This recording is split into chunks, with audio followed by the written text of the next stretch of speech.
तस्मै श्री गुरवे नमः। वक्रतुंड महाकाय सूर्यकोटि समप्रभा निर्विघ्नं कुरु मे देव सर्वकार्येषु सर्वदा। ब्रह्मानन्दं परमसुखदं केवलं ज्ञानमूर्ति द्वन्द्वातीतं गगनसदृशं तत्त्वमक्षादिरक्षम् एकं नित्यविमलमचलं सर्वदी साक्षभूतं भावातीतं त्रिगुणरहितं सद्गुरुं तन्नमामि। कैलासराना शिवचन्द्रमौळी फणीन्द्रमाथा मुकुटिदळाळे कारुण्य सिंधु भव दुःखहारी तुझवीन शंभो मज कोण तारी। सर्वमंगल मांगल्ये शिवे सर्वार्थ साधिके शरण्ये त्र्यंबके गौरी नारायणी नमस्तुते। मनोजवं मारुततुल्यवेगं जितेन्द्रियं बुद्धिमतां वरिष्ठं वादात्मजं वानरयुतमुख्यं श्रीरामदूतं शरणं प्रपद्ये। ओम नमः पार्वतीपते हर महादेव। गोपाल कृष्ण भगवान सद्गुरु जनार्दन स्वामी महाराज की जय। सर्वेश्वर भगवान त्र्यंबकेश्वर महाराज की जय। सनातन संकटमोचन हनुमान सियावलराम।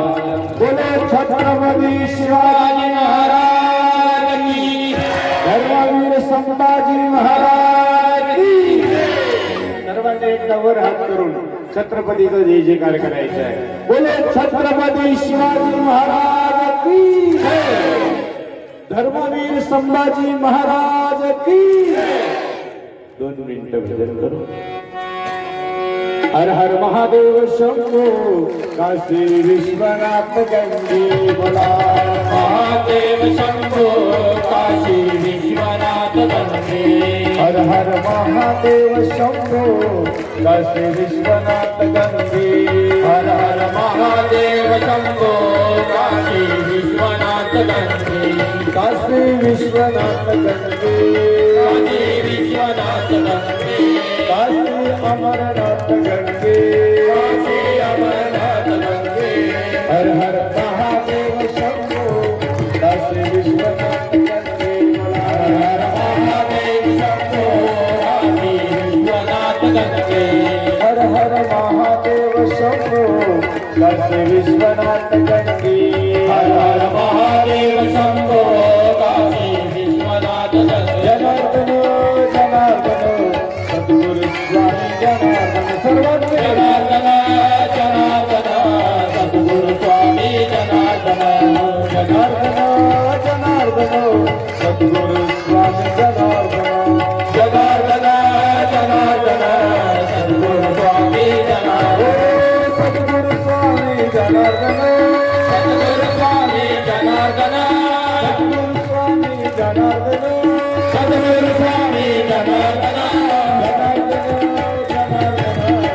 सद्गुरु स्वामी जनार्दन।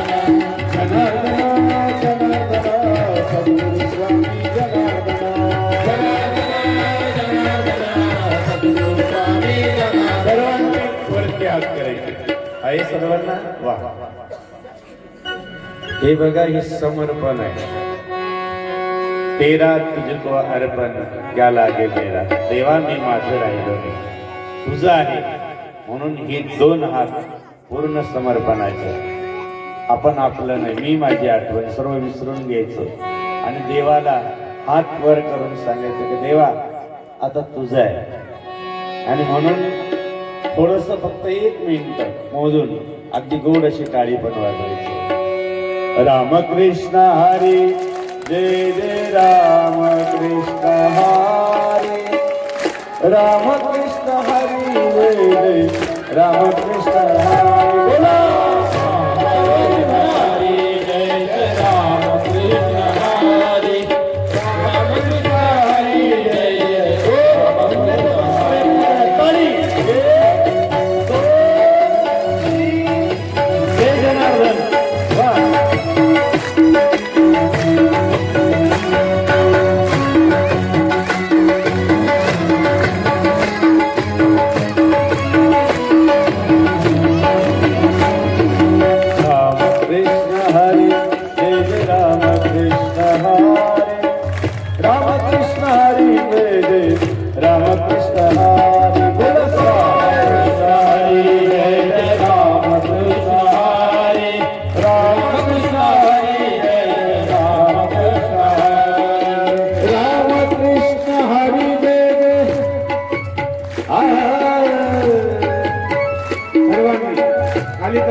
शिवस्वरूप राष्ट्रसंत जगद्गुरु जनार्दन स्वामी बाबाजींच्या कृपेनं सद्गुरु जनार्दन स्वामींच्या शुभ आशीर्वादाने आज शिवजयंती आहे. आपल्या राजाचा खऱ्या अर्थानं प्रगट दिवस आहे. आपल्या धर्माचा, स्वराज्य स्थापनेचा आणि स्वराज्य निर्माण करण्याचा महान असा राजा आपल्या अंतःकरणात, आपल्या रोमरोमात आणि आपल्या डोळ्यात भरून उरणारा असा कार्य करणारा जो राजा आहे, महाराष्ट्राचा नव्हे अख्ख्या भारताला डोळ्याचं दीप प्रज्वलित करून आपल्या अंतःकरणात प्रगट करणारा खऱ्या अर्थानं रयतेचा राजा म्हणजेच छत्रपती राजा आहे. अशा राजाला नतमस्तक होऊया, वंदन करूया आणि आज या पवित्र पावन या भूमीला नतमस्तक होऊन, कारण मराठवाडा ही संतांची भूमी आहे.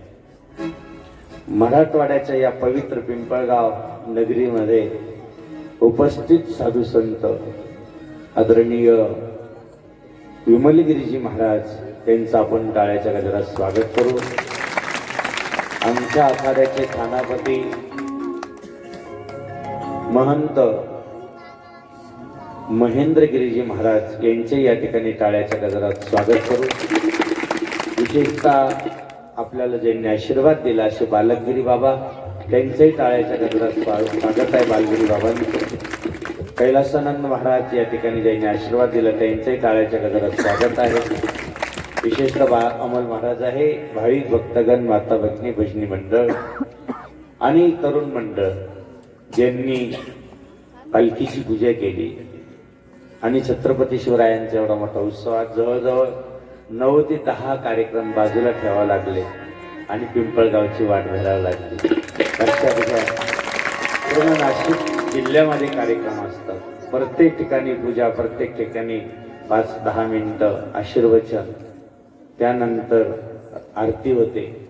परंतु आज अशोक स्तंभावर एवढा मोठं भव्य दिव्य छत्रपती शिवरायांचा जयंती उत्सव आहे आणि ते म्हणे 12-1 वाजेपर्यंत जरी आले तरी चालेल, आम्ही बसून राहू. परंतु म्हटलं नाही, आता आमचा शब्द पिंपळगाव या पवित्र पावन नगरीमध्ये दिला गेला आणि त्यांच्या भाविका भक्तांच्या श्रद्धेनं आज 19 तारीख तुम्हाला मिळाली. लक्षात घ्या, आज छत्रपती शिवरायांचंही थोडंसं बोलू आणि गुरुमाऊली बाबाजींचंही बोलू. पवित्राणां साधूना विनाशायच दुष्कृतः धर्म संस्थापनार्थाय संभवानी युगे.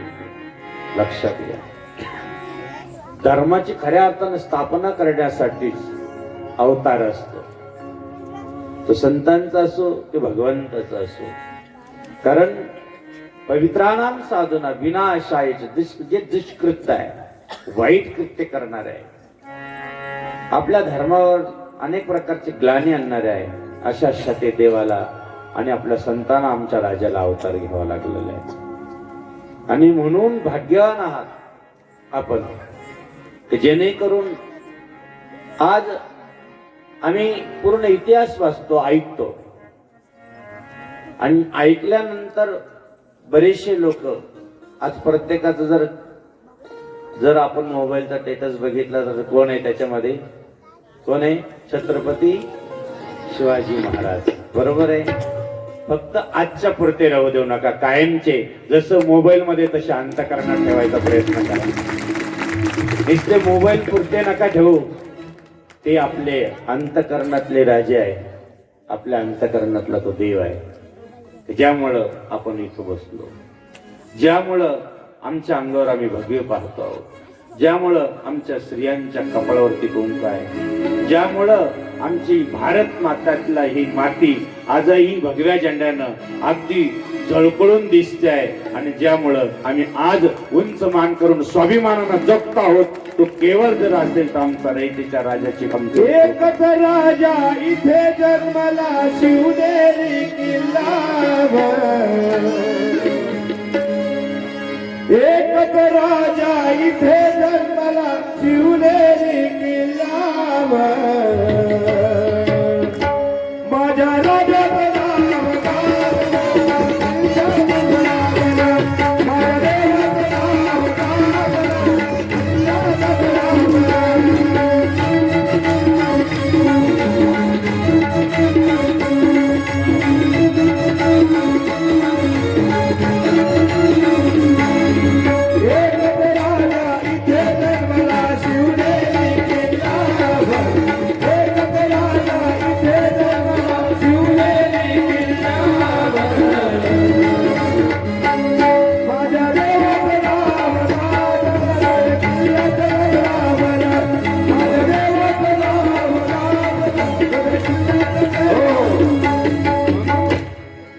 राजाचा आजचा दिवस आमच्या वाट्याला आला. आम्हाला तर सगळ्यात जास्त आनंद असतो. हा दिवस आमच्यासाठी पर्वणी असते. राजाचं म्हणल्यानंतर तुम्ही 10 दिवस वर्णन ऐका. जसं आज प्रत्येक गावातलं जळगावचं भक्त मंडळ होत, आज शहापूरचे भक्त मंडळ आलं असेल, विषवाडीवाले तिथे येऊन भेटले, प्रत्येक गावातले. आता आमचे तर चिचोंडी आहे, खडक माळेगाव आहे, तर आमचे कायमचे संघच असतात. आज भाऊसाहेब भाऊ इथं आले, दानोऱ्याचे सगळे जेवढे भक्त मंडळ आज प्रत्येक गावातून आले. आमचे पानगावाने भाऊ असतील, सगळे खडक माळेगाव भक्त मंडळ असेल, चर्मन सगळे इथं आले. तर त्यांचं तर एक कार्यक्रम सुटत नाही. कोणत्याही गावाला असलं ते हजर राहतात. आज संभाजीनगरचे आम्हाला काशीवरून फोन केला, आम्ही अयोध्याला गेलो. विशेष म्हणजे आज असा आनंदाचा दिवस आहे. जायचं होतं आम्हाला, पण काही कारणास्तव प्राणप्रतिष्ठा असल्यामुळे आम्ही जाऊ शकलो नाही. नंतर 8 दिवसांनी अयोध्येला दर्शनासाठी प्रभू रामचंद्राच्या आम्ही गेलो. खरं सांगू तुम्हाला, पण 500 वर्ष आमचा देव झोपडीत होता, याचा अर्थ वनवासात होता. आमचा देव आजपर्यंत आमची माती होती, आमचे माणसं होते, आमचा देश होता, आमचा धर्म होता, आमचा हिंदुत्वाचा हा ध्वज फडकत होता. पण आमचा देव मंदिरात बसला नव्हता. कारण का? आमच्यात एकता नाहीये, आमच्यात एकनिष्ठपणा नाहीये, आमच्यात एकमत नाहीये. त्यामुळे आम्ही आमचा देव 500 वर्ष एका तंबूत ठेवला. लाखो लोक जात होते, लाखो लोक पाहत होते, पण निर्णय कोणी घेऊ शकत नव्हता. आज पक्ष बाजूला ठेवा, राजकारण बाजूला ठेवा, परंतु आज असा राजा आला की त्याने आज तंबूतला देव सिंहासनावर विराजमान करून मंदिरात बसवला. हा आमच्यासाठी स्वाभिमान आहे. लक्षात घ्या. बाजूला ठेवा सर्व राजकारण, परंतु जो राजा हिंदुत्वासाठी काम करतोय, जो राजा काशी विश्वनाथाच्या मंदिराच्या साठी एक काशी विश्वनाथ मंदिर निर्माण करतोय, आणि जो राजा मथुरा मुक्त करतो आहे, अरे त्याच्यासाठी आपण पाठीराखा राहिलो पाहिजे. केवळ का? की आपल्या देवासाठी, आपल्या धर्मासाठी आणि आपल्या ह्या पवित्र मातीसाठी तरी आपण निष्ठावान राहिलं पाहिजे. लक्षात घ्या. तरच आपण राजाचा आदर्श घेऊ शकतो. वेगळे वेगळे मत, वेगळे वेगळे कार्य एका धर्मासाठी तरी करू नका. ज्या राजासाठी एक तुम्हाला माहिती आहे शिवा म्हणून गेला, बरोबर आहे, शिवा काशी. त्याला माहिती होतं आपलं मरण आहे, पुढं आपल्याला मारणार आहे, परंतु त्याला माहिती आहे माझा एक राजा जर जिवंत राहिला तर लाखो प्रजा सुखाची राहील. मी मेलो तरी चालेल राजासाठी, पण माझा राजा जिवंत राहिला पाहिजे. असा एक शिवा काशीत होऊन गेला. त्याही पेक्षा पुढचं सांगतो, बाजी प्रभू होऊन गेले. हिंद लढता लढता सांगितलं की बाबा माझे लाख लोक गेले तरी चालेल, परंतु माझा लाखाचा पोशिंदा जाता कामा नये. हा आमचा बाजू प्रभूचा आवाज होता. हिंद लढता लढता मरण पत्करलं, पण माझ्या राजाचा आवाज ऐकेपर्यंत हिंद सोडले नाही. याला म्हणतात धर्म, याला म्हणतात निष्ठावान अडवणारे हिंद म्हणतात त्याला. त्याही पेक्षा दुसरं अजून उदाहरण देऊ की काय राजासाठी केलं नाही प्रजेनं. एक मावळा करोडो लोकांचा ही होता, एवढं शक्तिवान होता आणि राजावर निष्ठावान होता. आपणही बाबाजींसाठी, बाबाजींच्या कार्यासाठी, बाबाजींच्या या महान विभूती, बाबाजी आपल्या भूतलात महाराष्ट्राच्या पवित्र दहेगावात जन्माला आली. या पवित्र या कार्यामध्ये आपल्याला जनार्दन स्वामी भेटले नसते ना, तर आमच्या या व्यासपीठावर हजारो भगवे तुम्हाला दिसलेच नसते. जर असेल तर केवळ जनार्दन स्वामी आहे, म्हणून एवढे लोक आज संन्यास घेऊन महाराष्ट्रात फिरत आहेत. लक्षात घ्या, किती मोठी कृपा आहे, पण आपल्याला ते समजलं नाही. म्हणून धर्म टिकवण्यासाठी जर एक लक्षात घ्यायचं आहे की जिजाऊ माता नगरला होती. नगरला असताना त्या ठिकाणी नवरात्र होती आणि नवरात्रच्या त्या ठिकाणी पूजाला गेली. तिने पाहिलं, असं थोडस पाहिलं, अरे आमच्या अबलावरती अत्याचार होतोय. नवे अनेक प्रकारचं आमच्या अबलांचं हरण होत आहे. हे दैत्य एवढे मातलेलं आहे, एवढा अत्याचार आमच्या डोळ्यात एकत करता, रक्ताच्या नद्या वाहत आहे. हे आई, आज असा आशीर्वाद दे मला.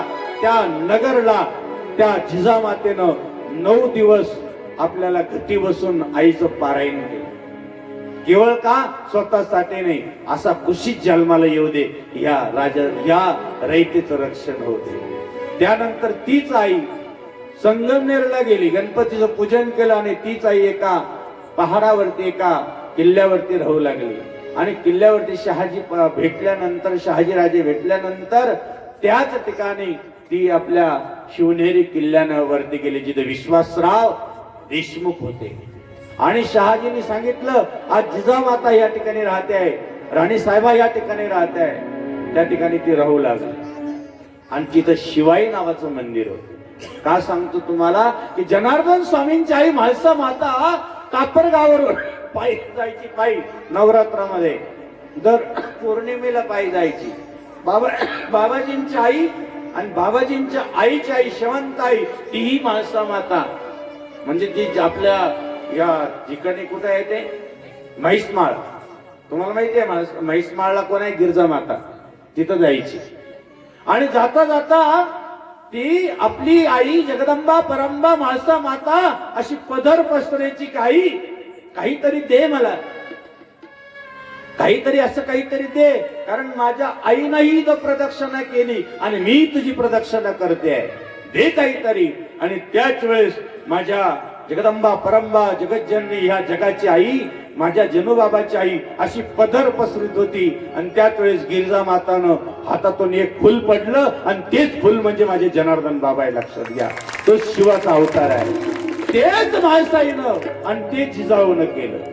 शिवाईची पूजा करता करता एकच शिवाईला हाक मारली, ए शिवाई, तुला जर दया येत असेल, आज माझा बाप, तुम्हाला माहितीये लखोजी जाधव माझ्या पाठीमागं लागलेला आहे, आज शहाजीसाठी येतोय, आज मात्र दरवाजात येऊन उभा ठाकलेला आहे, आज हातामध्ये सळसळती तलवार आहे. एकामेकामध्ये एवढा क्रोध निर्माण त्यांचा झालेला आहे, ती तलवार माझ्यावर सुद्धा बसू शकते. आई, आज मात्र 5 महिन्याचं लेकरू माझ्या कुशीत आहे.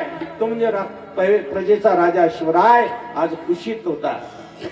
आणि ज्या वेळेस ती आतून जिजाऊ बोलले, अजून आपण दादा आबा किती दिवस तुम्ही असे एकामेकावर भांडणार, त्यावेळेस दया आली.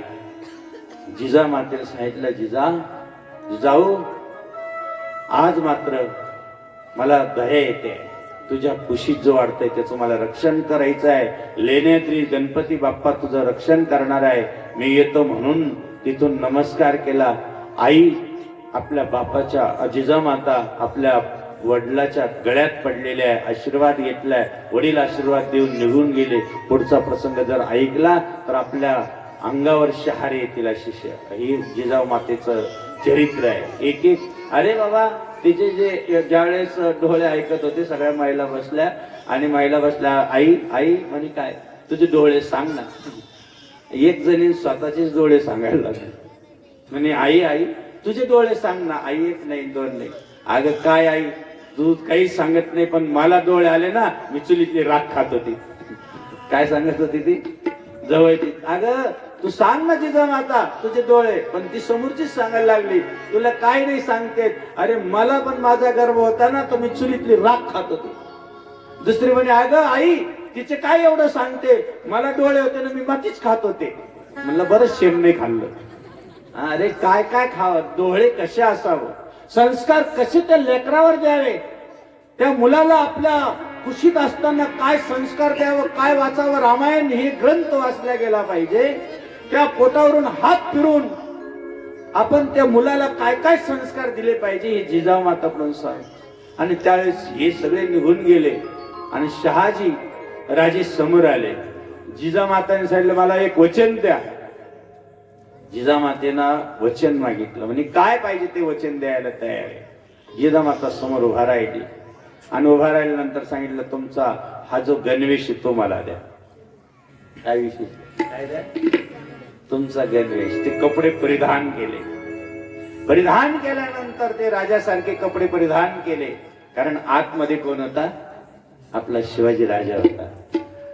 म्हणजे आई कपडे मागत नव्हते, आतमधलं ते लेकरू कपडे मागत होतं. ते कपडे मला द्या. अरे तुमच्या हातातली जी संस्कार आहे ती मला द्या. हातातली संस्कार घेतली, ती तलवार मेणाच्या बाहेर काढली आणि कुठे ते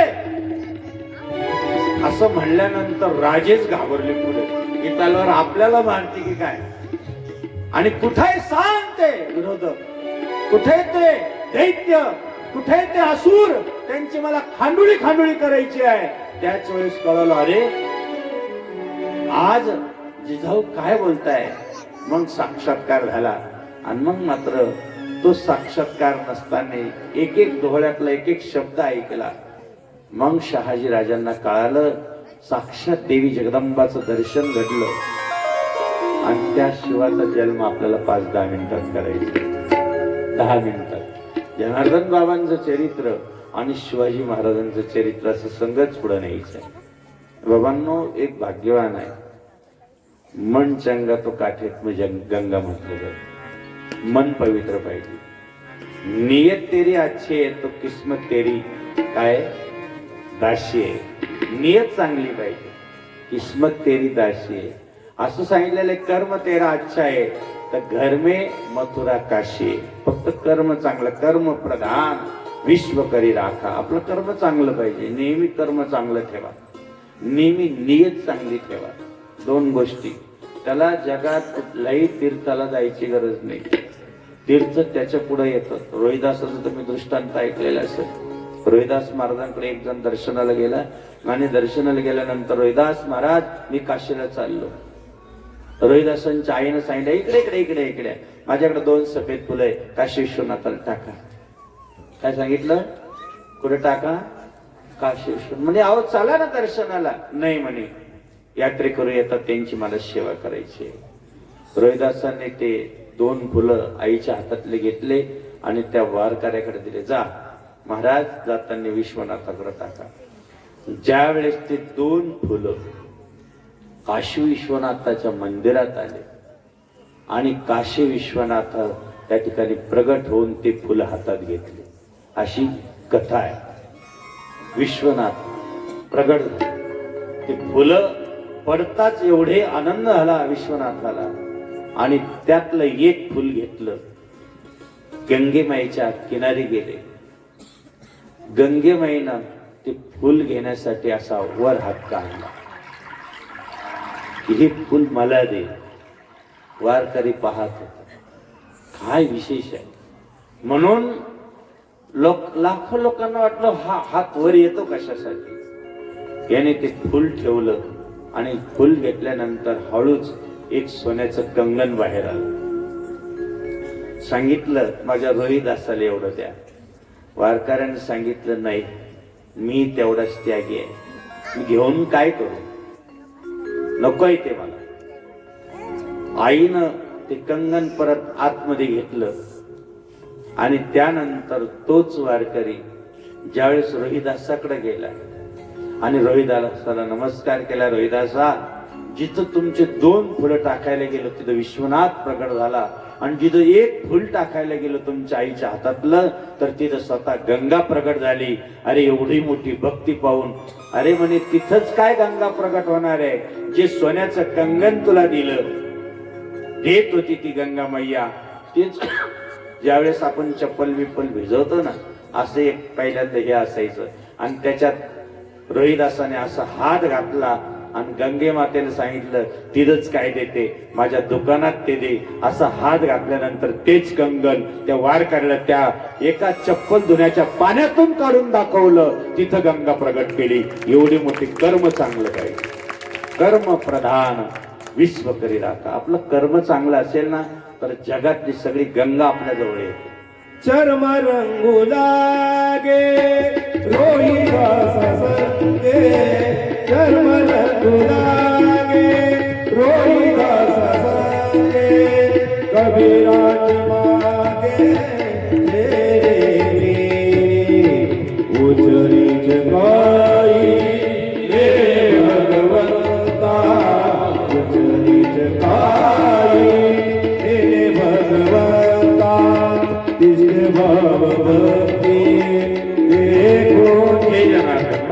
लक्षात घ्या, या ठिकाणी एक सांगितलेलं आहे, जसं आम्ही आता बऱ्याच ठिकाणचे शिवमहापुराण कथा ऐकतात, खूप लोक ऐकतात. त्याच्यामध्ये 1,00,000 बिल्वपत्र जर वाहिलं तर सर्व मनोकामना पूर्ण होते. लक्षात घ्या, 1,00,000 बिल्वपत्र कोण वाहिलं होतं? 1 कोटी बिल्वपत्र वाहिलं कोणी?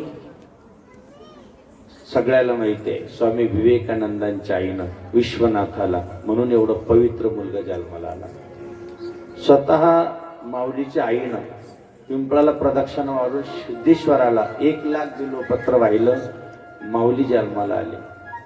माळसा मातानं सुद्धा येथे या ठिकाणी झालेलं, कण्हेरचं फुल माणसाला खूप बिमारी असेल, खूप दुःख असेल शारीरिक, किंवा ठिकाणी एखाद्याच्या अनेक प्रकारचे दुश्मनी असेल, तर कण्हेरचं फुल महादेवाला वाहिल्यानंतर सगळी बिमारी जाते. त्यानंतर एखाद्याला वाहनच नाहीये बसायला, गाडी खूप स्वप्न पाहतोय मला गाडी मिळावी, आणि जर गाडी मिळावी असं वाटत असेल तर चमेलीचं फुल वाहिल्याने माणसाला वाहन सौख्य मिळतं. शमीपत्र जर वाहिलं तर संसारातले सगळे कष्ट दूर होतात असं सांगितलेलं आहे. आणि वस्त्रदान केलं महादेवाला तर संपत्ती प्राप्त होते. किती पैसा खर्च केला तर संपत नाही, म्हणून देवाला सफेद वस्त्र दान करावं. या ठिकाणी सांगितलं त्याही पेक्षा 1,00,000 चावल म्हणजे तांदूळ जर वाहिले तर माणसाला लक्ष्मीची प्राप्त होती. तीळ जर वाहिले तर महापातक नाश होता, आणि गहू जर वाहिले तर संतती नसेल तर संततीची प्राप्ती होते. मूग वाहिल्यानंतर काही या ठिकाणी अनेक प्रकारचं सांगितलेलं आहे. माणसाला विशेष म्हणजे एखादा मुलगा बुद्धिवान नाही आहे, येडा झालेला आहे, तर त्याने आपल्या गाईचं दूध काढायचं आणि त्या दुधामध्ये साखर टाकायची, दूध तापवायचं नाही, आणि त्या दुधानं महादेवाला ओम नमः शिवाय दररोज स्नान घातलं तर तुमचा मुलगा बृहस्पती सारखा हुशार होईल. वेडा जरी असेल तरी तो चांगला होईल, परंतु दुधामध्ये साखर टाकून स्नान घालायला सांगितलेलं. काय घालायला लावलं? साखर टाकून देवाला स्नान घालायचं. पण धार काढली की लगेच ते दूध पाहिजे, नाहीतर तुमचं पिशवीतलं दूध त्याच्यातलं बी चांगलं चांगलं काढलेलं आणि पाणी भरून दिलेलं ते नाही चाललं. लक्षात आलं का? जर आपण आपल्या घरात चमेलीचं झाड असतं, चमेलीचे फुलाचं, किंवा चांदणीचे फुलं 12 सोमवार 12च व्हायचे, 13 सुद्धा नाही. जर आपल्या मुलाचं लग्न होत नसेल, आपल्या घरात अनेक प्रकारचे संकट असेल, अनेक प्रकारचा पैसा लागत नसेल, तर 12 फुलं दर सोमवारी जर आपण चांदणीचे महादेवाला वाहिले तर सगळे कष्ट दूर होऊन आपले सगळे कामं होतात, असं शिवमहापुराण कथेत सांगितलेलं. लक्षात घ्या. म्हणून लोकांना वाटतं की आपल्याला प्रत्येक गावात शिवगिरी बाबाने शिवमहापुराण कथा द्यावी. जर कधी काही न, तुम्हाला एक लक्षात घ्या, ज्या वेळेस आमच्याकडे माऊलीनं एक पंडितजी पाठवला, आणि तो पंडितजी एवढा विद्वान होता, आणि तुकाराम महाराजांकडे आला. तुकाराम महाराजांना सांगितलं की तुम्ही तुकाराम महाराज काय देऊ शकता? तुकाराम महाराजांनी सांगितलं माझ्याकडे 11 अभंग आहे आणि एक नारळ आहे, येत आहे. त्यांनी सांगितलं मी एवढा मोठा विद्वान, तुमचे प्राकृत अभ्यास वाचून मला काय करायचं? मला मी आहे संस्कृत करणारा, मला सगळं संस्कृताचं पाठ आहे, आणि तुमचे यश अभंग तुकाराम महाराज तुम्हालाच राहू द्या. नारळ तर घे, हा तुमचा नारळ तुम्हालाच राहू दे, 13 तुझको अर्पण म्हणे. आता त्याला तुकाराम महाराज कळाले नाही, तुकाराम महाराजांतले वेदवाणीतले ग्रंथ कळाले नाही. लक्षात घे, नाही कळाले त्याला. ते नारळ इतकं महत्वाचं होतं, नाही कळालं. आणि म्हणून तो ज्ञानेश्वर माऊलीकडे परत आला. ज्ञानेश्वर माऊलीने सांगितलं का रे तुकाराम महाराजांकडे गेला, काय घेऊन आला? म्हणे त्याने 11 अभंग दिले होते फक्त, आणि एक नारळ दिलं होतं. त्यांनी सांगितलं तुकाराम महाराजांनी दिलेलं तू घेतलं नाही ना, तू माझाही काय कामाचा नाही, तू इथून निघ म्हणे सर. म्हणून ही एक कौंड नावाचा म्हणजे सुंदर असा आणि सरळ होता, काही येत नव्हता, अंगठे बहादूर होता, पंडाजी म्हणून होता. आणि तो गेला आणि तुकाराम महाराजांना नमस्कार केला. त्याला काहीच येत नव्हतं, अंगठे बहादूर होता. तुकाराम महाराजांना तुला नाही होईल, तुला घे 11 अभंग, एक नारळ तुलाच घेऊन टाक. ते म्हणे महाराज मी अंगठे बहादूर, तुकाराम महाराजांनी सांगितलं, बाबा गाढवाची घोडे करते पुढे दृष्टी, गाढवाची घोडे करीत दृष्टी पुढे, असा अधिकार तुकाराम महाराजांचा होता. जातो आता. त्यांनी घरी गेलं आणि ते नारळ फोडलं, त्याच्यात 1000 सोन्याच्या मोहरा निघाल्या. काय निघाल्या? नारळात काय निघाल्या? हे वरूनच पाहत बसले. जे पहिलं विद्वान होतं ना, हे ऊस डोंगा काय, ऊस डोंगा परी रस नाही डोंगा काय भुलेले वरलेल्या, वरूनच पाहत राहिले. याला वरच समजलं, पण याला आत काय ठेवलेलं होतं. कारण अहमदाबादचा एक ब्राह्मण, आणि त्यांनी माऊलीला प्रार्थना केली की माऊली माझं काम होऊ द्या, तुम्हाला 1000 मोहरा मी तुम्हाला होईल. माऊलीने सांगितलं त्याच्यात ते नारळात होऊन द्या. आणि ते नारळ या विद्वानाला मिळालं होतं, पण त्या विद्वानाने फक्त शेंड्याच पाहिल्या, आतमध्ये काही पाहिलं. लोक आत पाहत नाही, फक्त बाहेरच पाहतात. लोक आतमध्ये काही परमार्थ करायलाच तयार नाही, फक्त बाहेर परमार्थ करतात. आणि म्हणून ते नारळ त्याच्या वाट्याला आलं होतं. त्याच्या वाट्याला आल्यानंतर तो एवढा विद्वान झाला 11 अभंगावरून. आणि तो विद्वान, आता तुम्हाला इथं पुढे ऐकण्यासारखं आहे, एवढा मोठा ज्ञानी झाला अंगठे बहादूर. आणि त्याला आमच्या छत्रपती राजांच्या, शिवरायांच्या त्या देवघराची पूजाचा मान मिळाला. याचा अर्थ किती मोठा झाला असेल. तो छत्रपती शिवरायांच्या देवघराची पूजा करत होता, एवढा मोठा पुजारी झाला. लक्षात घ्या, करील ते काय नोहे महाराज परिपाय बीज परिपाय बीज करील ते काय नोहे महाराज परिपाय बीज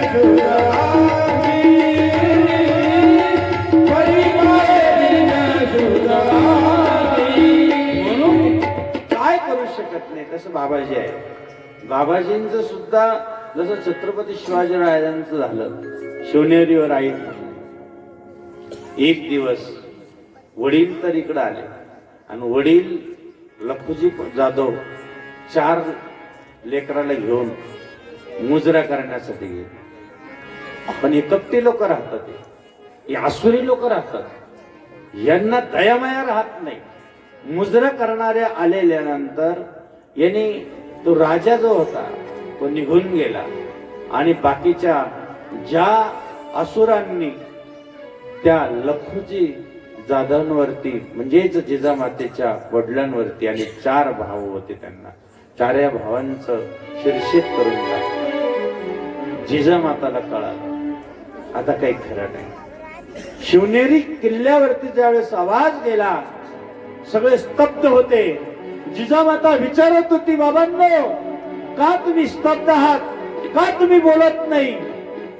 विश्वासराव देशमुख त्याच वेळेस समोर गेले, आई जिजामाता काय सांगावं तुला. अहो तुम्ही त्यावेळेस शहाजी राजांना म्हटले आम्ही सांभाळ करू. 4 दिवस झाले, 8 दिवस झाले, महिना झाला, जास्त दिवस झाले म्हणून तुमच्याकडनं माझा काही सांभाळ केला जात नाही का. काय झालं काय तुम्हाला. नाही जिजामाता राणी साहेबा तसं नाहीये म्हणे. काय सांगा. काही नाही, तुमच्या वडिलांचा शिरछेद केला गेलेला आहे. असं म्हणल्यानंतर दातखिळी बसली. मनामध्ये राग आला, या असुरांचा कधी नाश करील. म्हणून त्याच वेळेस ती थै थै थै थै आईंचा पाऊल त्या गडावरती निघू लागला. आणि आई बेशुद्ध पडली. 2 दिवस शिवाईजवळ गेले विश्वासराव, आणि 3ऱ्या दिवशी आई अजूनही बेशुद्ध पाहिल्यानंतर आई काहीतरी मार्ग काढ. आणि त्याच वेळेस आईला मागणं घालण्यासाठी गेल्यानंतर 4थ्या दिवशी आईच्या जवळ एक माता गेली. आणि त्यावेळेस आमचा दिवस मावळत होता आणि आमचा राजा त्या दिवशी आमच्या जगासाठी प्रकाश घेऊन रयतेसाठी जन्माला आलेला होता. तोच म्हणजे छत्रपती शिवराय. त्याच वेळेस सगळ्यांनी जय जयकार केला आणि आनंद उत्सव केला. दिवस मावळला आणि आमचा राजा त्याच वेळेस जन्माला आला. अंधाराचा नाश करण्यासाठी आणि लाखो लोकांना प्रकाश दाखवण्यासाठी, लाखो लोकांचं घर उजडलं होतं, त्यांना खऱ्या अर्थानं दिशा दाखवण्यासाठी आज राजा जन्माला आला. आणि त्याच वेळेस तोफांचा कडकडाट झाला, गजर झाला. आणि सनयांचं वाद्याचं वाजू लागले. नदीमध्ये रक्त वाहत होतं, त्या नदीत अमृताच्या धारा वाहू लागल्या. अरे पाखरे चिवचिव करू लागले, पक्षी कलकलाट करायला लागले. धरणी मातेवर प्रसन्न वातावरण होऊ लागलं, सुगंध दरवळू लागला.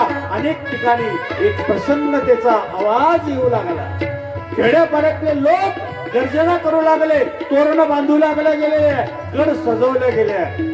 कारण का छत्रपती शिवराय त्या ठिकाणी जन्माला आले. म्हणून आपल्याला सुद्धा आपल्या बाबाजींचं सुद्धा जन्मोत्सव आपण अशाच पद्धतीचं करतो. पण वेळ खूप झाला आहे. आपण सर्व मोठ्या संख्येने येऊन बसला, फक्त एकच करा अशी श्रद्धा. आता सुद्धा आपले गावातले मुलं, जन्म गावातले लेकर म्हणत होते की बाबाजी तुमची कथा इथे असू द्या, परंतु तुम्हाला सांगतो 6 ते 7 महिने पूर्ण बुकिंग आहे. एक दिवस खाली नाही. आम्ही आता जालन्यावरून आलो, गोदनखेड्यावरून, नंतर सिंदखेड राजाच्या जिथं आमची जिजामातेनं जन्म घेतला त्या ठिकाणी दर्शन करून आलो. कारण लक्षात घ्या मुलांनो, एकच आतमध्ये दीप प्रज्वलित करा धर्मासाठी. राजकारण करा, त्याच्यासाठी आम्ही काहीच म्हणणार नाही. पक्षामध्ये कुठेही जा, काहीच म्हणणार नाही. पण ज्या वेळेस वेळ आला ना आपल्या धर्माचा, त्यावेळेस मात्र सगळ्यांनी एक व्हा, एवढीच तुम्हाला विनंती. आता मात्र पुढं दिवस कधी कधी वाईट येऊ शकतात, म्हणून आपली एकोपा आपल्याला खूप गरजेचं आहे. आपल्या डोक्यावरती, आपल्या कपाळावरती नेहमी गंध राहू द्या, आपण हिंदू म्हणून. आणि आपल्या हातात जसं बाबाजींनी कड दिलेलं आहे, कड का दिलं जात होतं लक्षात घ्या. ते कड फार महत्वाचं होतं. आम्हाला त्याचं महत्वच नाही. इथं जर आपल्याला पहिलं काही रोग झाला, काही त्रास झाला, काही त्रास होत असेल तर पहिल्यांदा इथं पकडलं जायचं. डॉक्टर कुठं पकडायचा, कुठं पकडायचा? वकील साहेब इथं. जुने लोक इथं पकडायचे. म्हणून इथं धागा बांधला जातो. काय बांधला जातो?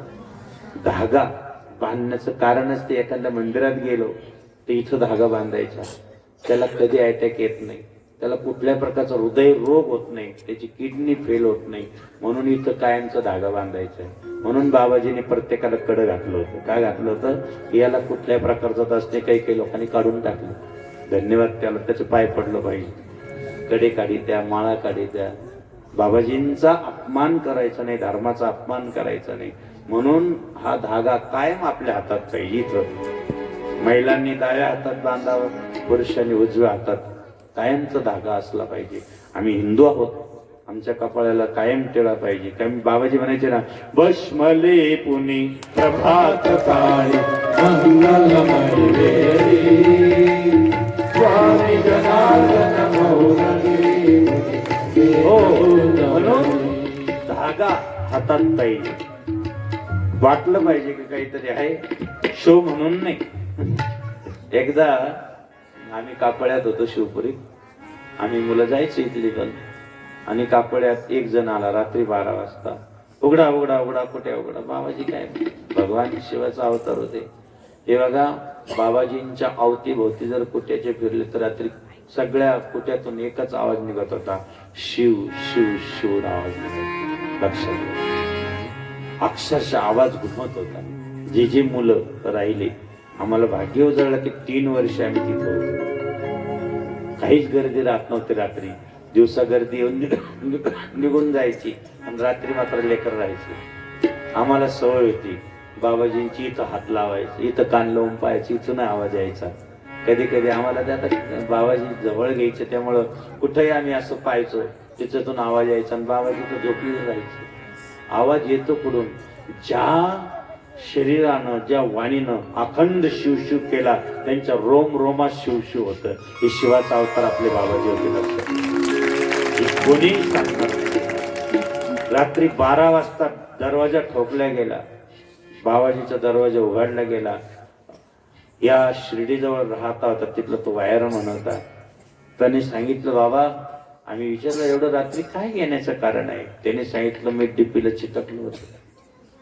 आज जर माझ्या हातात कडं नसतं, मला फक्त मरता मरता हे कडं असं चिटकलेलं असताना बाबाजींनी ते कडं असं ज्यावेळेस ओढलं गेलं, असं ताणलं गेलं, त्याला स्वामी असं म्हणायला आवाज सुद्धा निघाला. आवाज मुखातून असा आवाज बाहेर यायचा.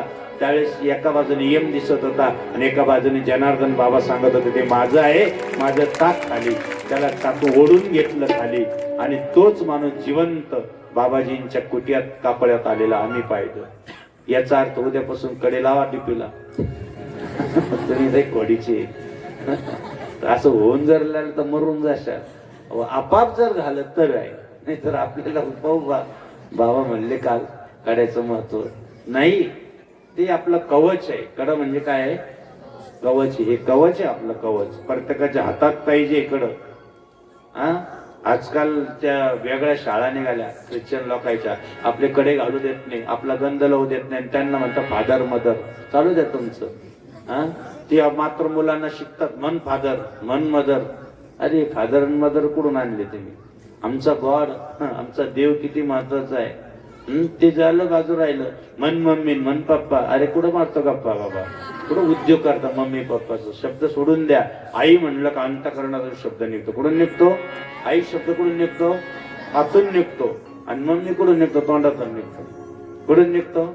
वरच्यावर निघतो. मम्मी म्हणजे मरेल मुर्दा, भूस भरलेला, त्याला मम्मी म्हणतात. अहो कशा मम्मी मम्मी? अरे काय मम्मी आणि डॅडी? एक मुलगी कॉलेजला होती, तिने अगोदर तिच्या वडिलाला पप्पा पप्पा पप्पा म्हणायचे आणि हळूच डॅडी म्हणायला लागली. विचारलं काय ग बाई तू का बरं आतापर्यंत पप्पा म्हणत होते ना आता डॅडी म्हणे? लहानपणी मला काही कळत नव्हते, पण आता मी 12वीला गेले वट पालिश लावते ती कुस्ती म्हणून डॅडी म्हणले की वटाची पालिश वाजते. बाप्पाला बदलून टाकतात. ही संस्कृती अशी राहते. असं नका करू. आपली संस्कृती काय? दादा हाक मारण्याची आहे. आपली संस्कृती काय? आई हाक मारण्याची आहे. आपली संस्कृती काय? आपली काही परंपरा काय? ती जोपासण्यासाठी आपले राजे हे आमच्या महाराष्ट्राचे आदर्श आहे. जे राजे आज पूर्ण भारताच्या कान्याकोपऱ्यात ज्यांचा अभ्यास होतो, नवे नवे प्रदेशात राजे आदर्श ठरल्या जातात. आज एकमेव मंदिर होतं पहिलं. आम्ही याला गेलो श्रीशैल्यमला, त्यावेळेस फक्त राजांचं मंदिर बांधलेलं होतं. आपल्या लोकांना कळालं नाही. त्याच वेळेस खऱ्या अर्थानं प्रत्येक गावात राजाचं मंदिर पाहिजे होतं. म्हणून राजे दुसरी तिसरी कोण नव्हते, महादेवाचा अवतार आहे. आपण सर्वजण मोठ्या संख्येने या ठिकाणी आलात. खूप आनंद वाटला, खूप बरं वाटलं. एवढं मोठं स्वागत तुम्ही केलं. असंच संतांचं महंतांचं पूजन केलं तर कधीही गावाला अरिष्ट येत नाही. कारण महाराष्ट्रामध्ये जनार्दन स्वामींचं आवडतं जर गाव असेल तर ते पिंपळगाव आहे. कारण ह्या गावानं सगळ्यात जास्त सेवा केली. नांगरायला जा, ट्रॅक्टर घेऊन जा, सरपण घेऊन जा, कधीही कोणाचा हाक आली तर मागास सरले नाही. म्हणून समृद्धीतून जोडून गेला. म्हणून बियर बार वाढू देऊ नका. हे पण सांगून जात. समृद्धी आली म्हणून बाकीचे काही समृद्धी बाकी सगळं जाऊ देऊ नका तिकडं. कृपा करून जर आपल्या आसपास जर अशी दुकानं असेल तर त्यांना सांगा बंद करा. लाखो लोकांचा संसार उद्ध्वस्त होऊन जातात त्यांनी. लाखो लोक बर्बाद होऊन चालले त्यांनी. आणि म्हणून बाबांनो, धर्माचा पैसा धर्माच्या कार्यासाठी, 1/4 भाग धर्मासाठी आपण करतो आहोत. म्हणून आपण आपल्या लेकरांना संस्कार द्या. बाबाजींच्या गुरुकुलात आम्ही शिकलो म्हणून आज तुमच्या पुढे बसलो. जर गुरुकुलच पाहिलं नसतं, जनार्दन स्वामी पाहिलं नसतं, तुम्ही एवढा आदराने का आदर करून एवढा मोठ्याने सन्मान केला असता. आणि एकच की आज आपण असाच संतांचा सोहळा आपल्या गावात राहू द्या. कारण जनुबाबा हे दरवर्षी इथे यायचे. पहिलं जर तुम्हाला स्वाभिमानानं सांगतो, गाव म्हणून सांगत नाही आम्हाला. आमचं प्रत्येक जिथं जातो तिथं आमचं गाव असतं. जिथं जातो तिथं आमची आई असते. जिथं जातो तिथं आमची बहीण असते. आम्ही ज्या दिवशी घर सोडलं, ज्या दिवशी दार सोडलं, त्या दिवशी सर्व मातीचा फक्त एक नमस्कार करण्यासाठी वर्षातून एकदा व्यासपीठावर येतं. न माया न जंजाळ न काही. जे असेल जिथं तुम्ही सगळे बसले ते आमचं आई स्वरूप आहे. असं अरे छत्रपतीचा आदर्श घेतला तर काय निघू शकत नाही. म्हणून आपल्याला आपल्या जीवनामध्ये काही गोष्टी शिकायच्या असेल तर छत्रपतींकडे पहा. म्हणून ज्या वेळेस पहिल्यांदा बाबाजी निघाले, पिंपळगावला प्रवचन ठेवायचं ठरलं. लक्षात घ्या, बाबाजींनी सांगितलं आता पहिलंच प्रवचन कुठं केलेले आहे? ह्या गावात जनार्दन स्वामीचं आहे. त्याच्यानंतर बाकीच्या गावात प्रवचन सुरू झाले. एवढं भाग्यवान गाव पिंपळगाव. मुक्कामी राहिले होते. अशी छोटीशी कुटिया केली आणि बाबाजीने तर प्रवचन केलं. त्यावेळेस तर बोर घेतलं होतं, एक बाबाजीने बटन पण दाबून दिलं होतं, पाणी सुद्धा आपण त्याचं किती दिवस पिलो. जनुबाबाने काय काय नाही दिलं तुम्हाला, जनार्दन बाबाने जे दिलं ते तुम्हाला कोणीच देऊ शकत नाही, हे तुम्हाला जाता जाता सांगून देतो. जनार्दन बाबाची अखंड कृपा आपल्या या भागावरती आहे, आपल्या पंचकृषीवरती आहे, आपल्या या पवित्र जिथं कर्मभूमी आहे तिथं आमचे बालगिरी बाबा राहतात.